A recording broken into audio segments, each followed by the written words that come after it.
यशोदा मात की। આજે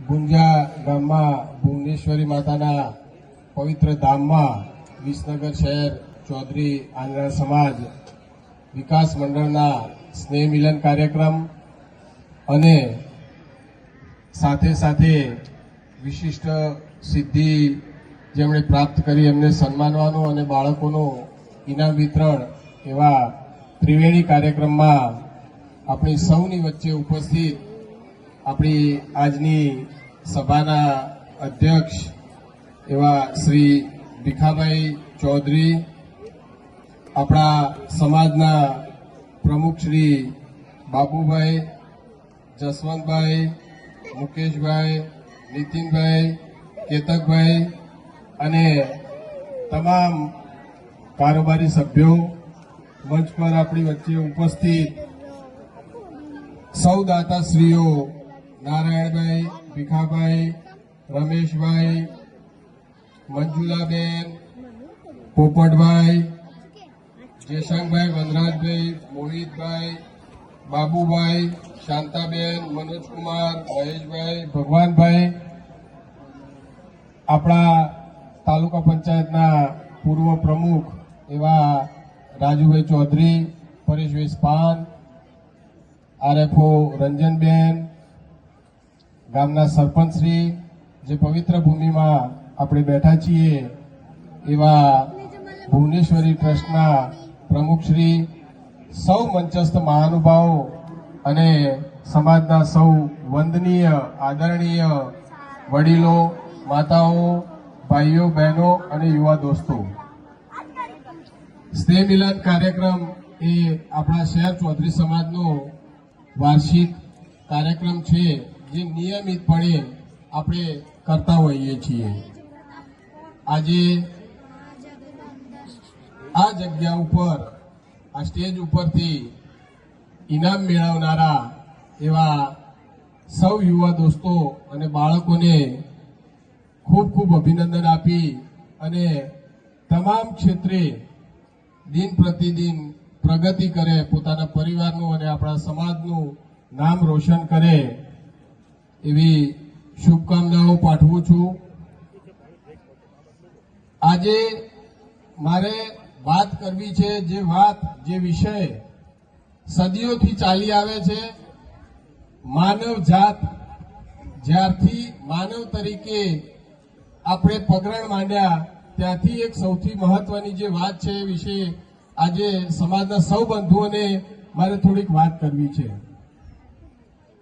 કોઈ પણ પ્રાણી હોય, પશુ પંખી હોય, દરેકના માટે જીવન જીવવા માટે 3 વસ્તુની જરૂરિયાત હોય છે એવું આપણે બધા નાનપણમાં ભણતા હતા.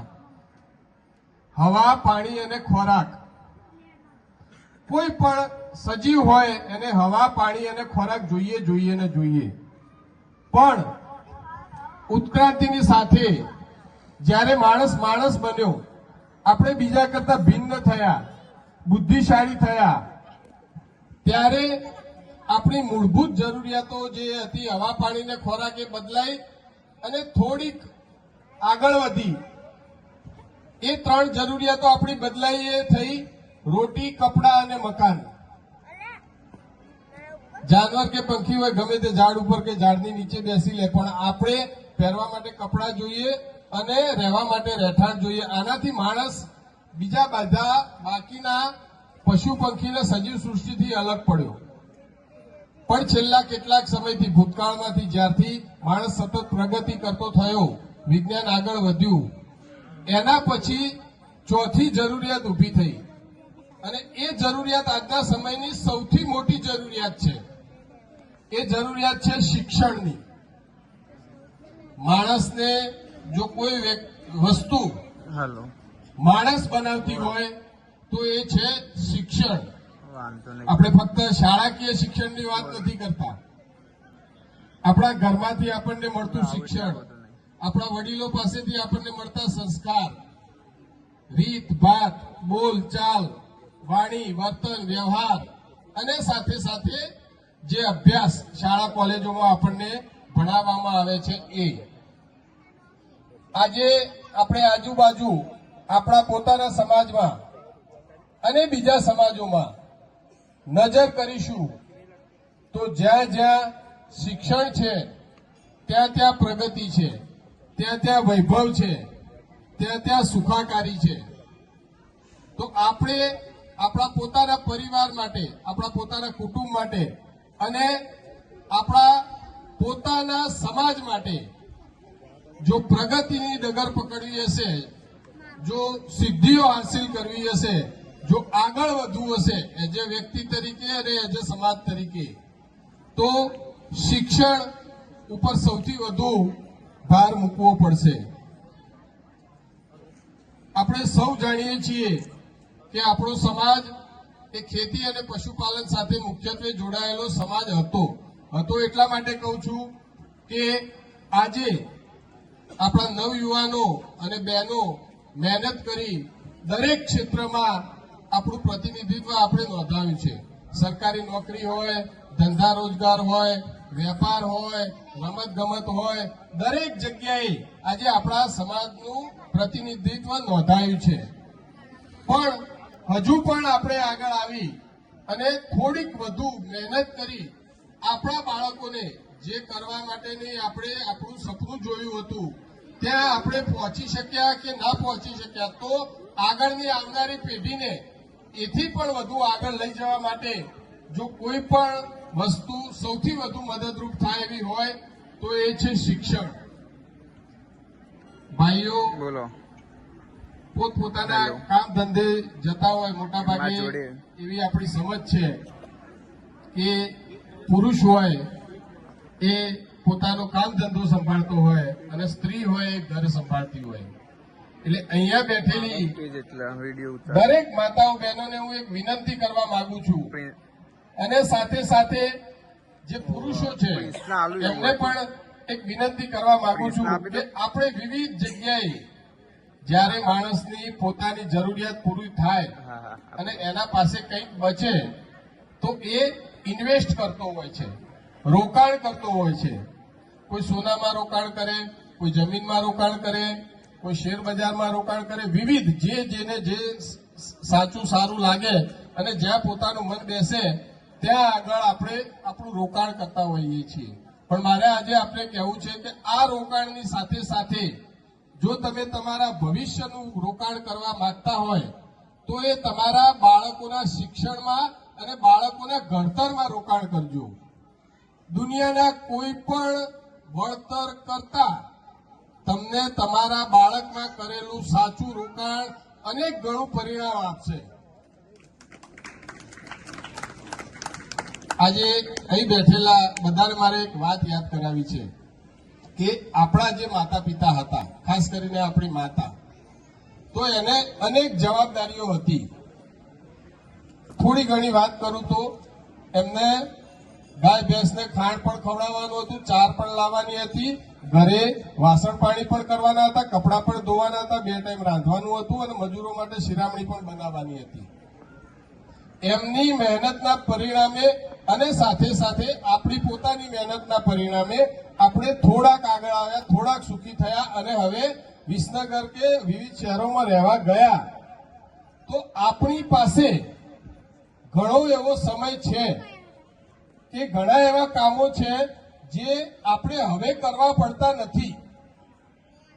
તો આ વધેલો જે સમય છે એ સમય આપણે આપણા બાળકને આપવો પડશે.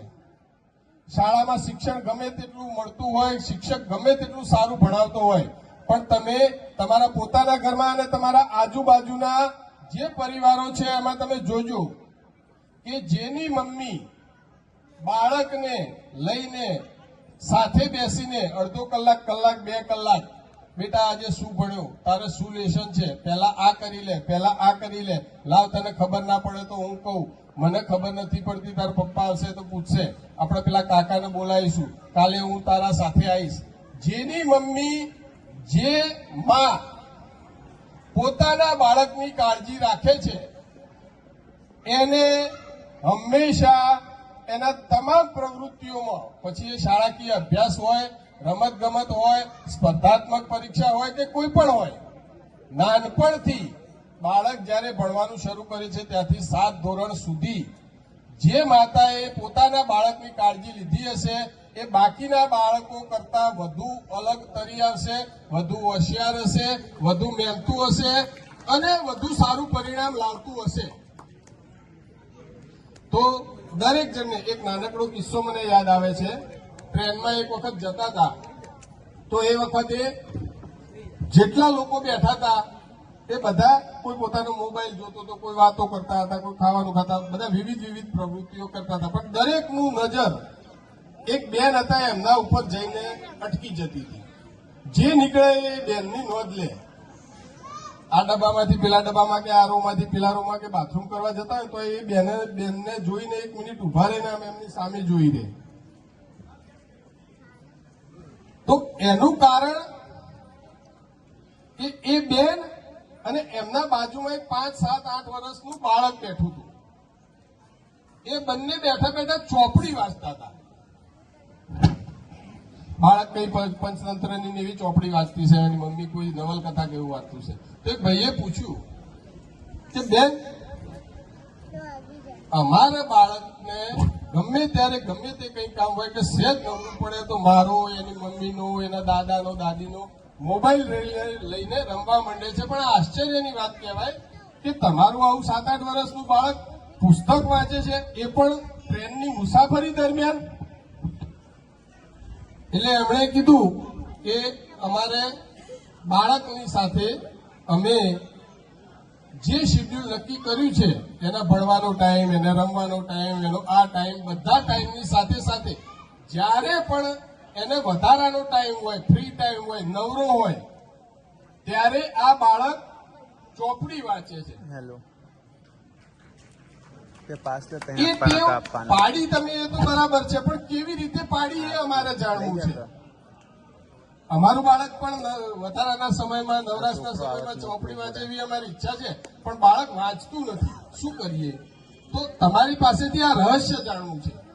એટલે એણે કીધું, એ બેને હસીને કીધું કે હું પણ આ તબક્કામાંથી ગુજરી જ છું. મારું બાળક વારંવાર મોબાઈલ લઈને બેસી જાય, મોબાઈલ માટે જીદ કરે, ના આપો તો રડવા માંડે, ધમાલ કરે. એને મોબાઈલ આપો ત્યાં સુધી આ બધું ચાલ્યા કરે. એટલે મેં એક સારા વ્યક્તિને પૂછ્યું કે આની આ આદત છોડાવવા માટે શું કરવું?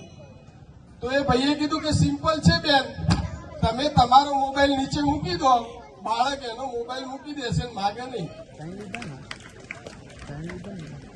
બાળક તમે જે કહો છો, જે સમજાવો છો એ પ્રમાણે નથી કરતું. બાળક ઓબ્ઝર્વેશન કરે છે. તમે બધા લોકો તમે શું કરો છો, મારી મમ્મી શું કરે છે, એનું સીધું અનુસરણ બાળક કરશે. મેં એક જ દિવસમાં મોબાઈલ મૂકી દીધો, નક્કી કર્યું કે બાળકને જોતા કોલ રિસીવ કરવા સિવાય કદી પણ મોબાઈલને હાથ અડાડવાનો નહીં. મેં બંધ કરી દીધું, એના પપ્પાએ બંધ કરી દીધું, અને અમે પુસ્તક પકડી લીધું. જમીને બેઠા હોય તો હું પુસ્તક વાંચતો હોય, એના પપ્પા પુસ્તક વાંચતા હોય, તો બાળક આવીને પૂછે મમ્મી શું વાંચે છે. પછી અમે એના રસ પડે એવું કર્યું. તો મારી આપ દરેકને વિનંતી છે કે આપણે જે કરીએ છીએ એ જોઈને આપણું બાળક શીખે છે. આપણું બાળક, જો આજના જમાનામાં બાળકનો જો સૌથી મોટો કોઈ દુશ્મન હોય, એનો ક્વોલિટી ટાઈમ હોય, એનો ભણવાનો ટાઈમ હોય, એનો રમવાનો ટાઈમ હોય, એ બધા ટાઈમ જો કોઈ વસ્તુ ખાઈ જતી હોય તો એ ટીવી અને મોબાઈલ બે છે. આટલી વસ્તુ તમે યાદ રાખજો. અને બીજી વસ્તુ એ યાદ રાખજો કે હું મોબાઈલ રમું, તું બેટા ભણ, એ કદી પણ થવાનું નથી. એ થાય જ નહીં. માનો રોલ જે ખરો ને, એ આખી દુનિયા અને શાસ્ત્રો ને એમાં આપણે તો હિન્દુ સંસ્કૃતિમાં જે માની વાતો કરેલી છે, વાતો કરવા બેસીએ તો સાંજ પડે, સવાર પડે, ભાગવત સપ્તાહ પતે, પણ માતાનો રોલ કેવો હોય એના વિશે વાત કરવી એ પૂરી થાય નહીં. પણ છતાં એક ટૂંકમાં નાનકડી વાત કહું તો મારી દ્રષ્ટિએ દરેક બાળક માટે એની માં જે છે ને એ પારસમણી છે. લોખંડનો ટુકડો ₹60 કિલો લોખંડ અત્યારે હાલ ભાવ છે લગભગ. બનેશભાઈ બરોબર ને? 60 આજુબાજુ હશે વધઘટ. અને સોનાનો કેટલો છે? થોડા દિવસમાં 1.5, દિવાળી સુધી 2. પણ દરેક બાળક છે ને કાચું લોખંડ છે. એની માનો સ્પર્શ એને થશે ને તો એની માપ એના માટે પારસમણી છે ને એ લોખંડના કાચા ટુકડાને સોનું બનાવી દેશે. પણ એ ટચ કેવી રીતે થશે? બાળકના હાથને માનો હાથ અડાડી દેવાથી, માથા ઉપર હાથ મૂકવાથી ના. તમારે એના ભીતર ઉતરવું પડશે. એને સારી ટેવો પાડવી પડશે. એને નિયમિત કરવો પડશે. લોખંડના ઉદાહરણ ઉપરથી મને વાત યાદ આવી. આપણે આજે શિક્ષણની વાત કરીએ છીએ તો શિક્ષણ એક એવી વસ્તુ છે કે આજ એક જ લોખંડનો ટુકડો છે, એની કિંમત ₹60 છે, પણ એના નટ બોલ્ટ બનાવીને વેચો તો ₹600 કિલો જાય. એ જો મશીનનો કે કોઈ કારનો સ્પેર પાર્ટ થાય ને તો એ 6,000 કે 60,000 જાય. પણ કોઈ ઉપગ્રહ આપણે જે છોડીએ છીએ તો એ ઉપગ્રહનો જો સ્પેર પાર્ટ એનો બનાવી દેવામાં આવે ને લોખંડમાંથી તો એ કરોડો રૂપિયા લેખે જાય. એટલે આપણા બાળકને લોખંડનો ભંગાર બનાવવો, નટ બોલ્ટ બનાવવો, કારનો સ્પેર પાર્ટ બનાવવો કે ઉપગ્રહ બનાવવો એ આપણા હાથની વાત છે. હવે આજે આ જગ્યા પર આપણે સૌ એકઠા મળ્યા છીએ તો મારે 2 કામ કરવા છે. એક તો આ ખૂબ સુંદર કાર્યક્રમ બદલ આયોજકોને અભિનંદન પાઠવવા છે અને સાથે સાથે આપ સૌની તરફથી એક જોરદાર તાળી મારે જોઈએ આપણા દાતાઓ માટે. આપણે સૌ કાર્યક્રમમાં ભાગ લઈએ છીએ એ પાછળ આયોજકોની મહેનત અને દાતાશ્રીઓએ ખુલ્લા હૃદયથી આપેલું દાન કારણભૂત હોય છે. સંઘ ભલે કલયુગે કહેવાય છે અને અત્યારે સાથ અને સહકારથી આપણે સૌ સાથે મળી મા અર્બુદાના આશીર્વાદથી વિવિધ ક્ષેત્રે પ્રગતિ કરીએ, સાથે મળીને આગળ વધીએ. એ જ વાત સાથે મારી વાત પૂરી કરું છું. જય હિન્દ, જય જય ગરવી ગુજરાત. ખૂબ ખૂબ ધન્યવાદ મુકેશભાઈ.